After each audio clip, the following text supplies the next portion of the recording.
this, which we will get to experience later. They are also the reason that we discovered this cavern back in 1822.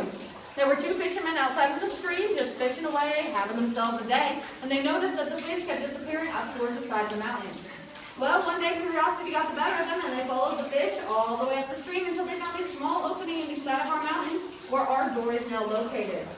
When they came inside, they got to be the first humans in history to experience all of this for the very first time. And I don't know about y'all, but I would have thought that I was entering a whole other world. Look at this place, y'all. Beautiful in here. All right, guys. As we come down this hallway, please keep to the railing and watch your heads. We have a bat in the...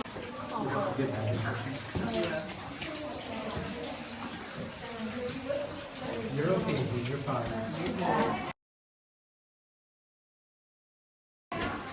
You're good. I know.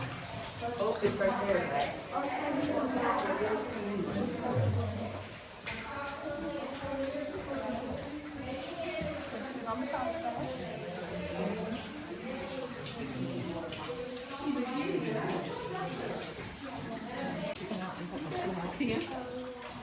You have his eye, his nose, and a long row of front teeth.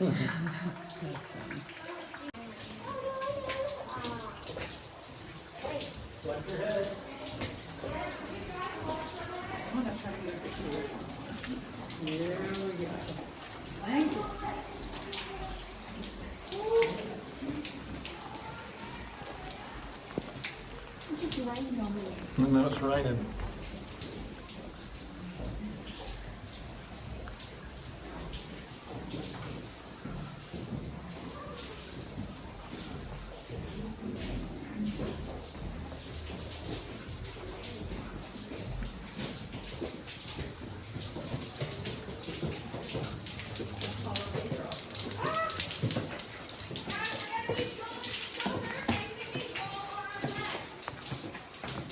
Alright, Margaret, follow me.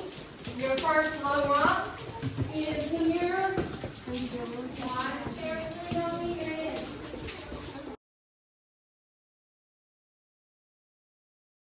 Now guys, here in Linville Caverns, we have a lot of living creatures. We have our fish, but we also have centipedes, millipedes, salamanders, cave crickets, spiders, and of course our bats. Now sadly, however, our bat population is dwindling. Back in 2014, 2015, we would have had over 100, sometimes over 200 bats in the cavern at this time. However, last year we only had 3. This year we only had 8. Does anyone know what's happening to our bats?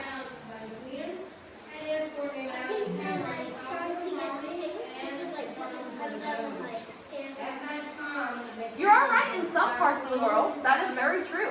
Here, however, we have something known as the white nose syndrome.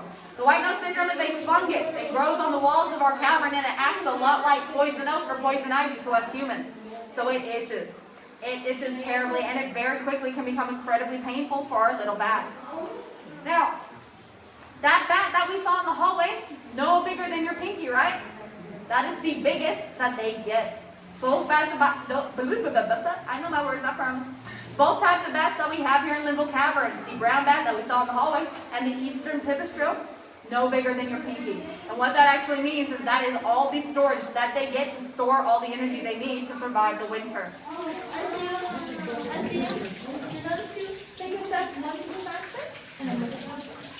Right on my left. Oh, good there. That one see you? So guys, that one in the hallway is a brown bat, and these two above me are the eastern pipistrelles. The difference between them is one looks like a little chicken nugget, and 2 look like little cotton balls.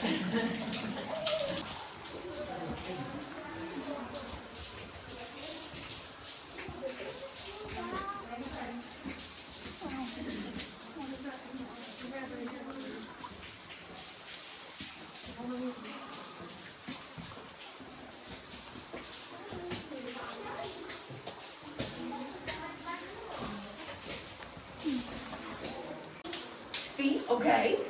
Did you have something? No? Oh. What you got? A lizard. A lizard, I love it. To hide. They use this area as their fire pit. And everywhere where we're standing right now used to be a large sandbar where they slept and ate. Now these men did not think about where the smoke from their campfires were going.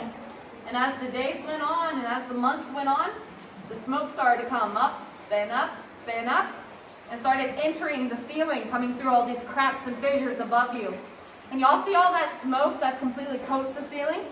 That is old smoke deposit from their campfires. So when the smoke started to come up and started entering the ceiling, it started coming out the top of the mountain. And there was so much smoke that the mountain looked like it was on fire. So the locals, fearing for the worst, came to investigate. But instead of finding a raging fire like they expected, they found a handful of very surprised men in the middle of their afternoon meals. So they were arrested and tried with treason, but we have this place named the Deserters Fireplace in memorial of them. On the shelf in front of us, there is some white, crumbly, cauliflower-looking stuff, and that is coral. That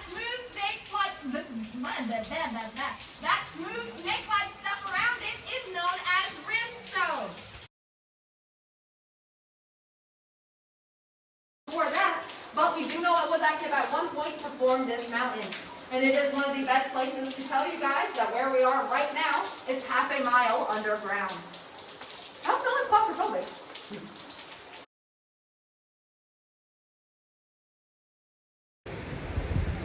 So we just got out of the Linville or Linville Caverns. Which one? I don't know. They said Linville, I think. Okay, so we're gonna call it Linville Caverns. We went in right there. There's a hole in the ground we went down in. It was And pretty it's cool. under that big mountain up there. That big mountain right there.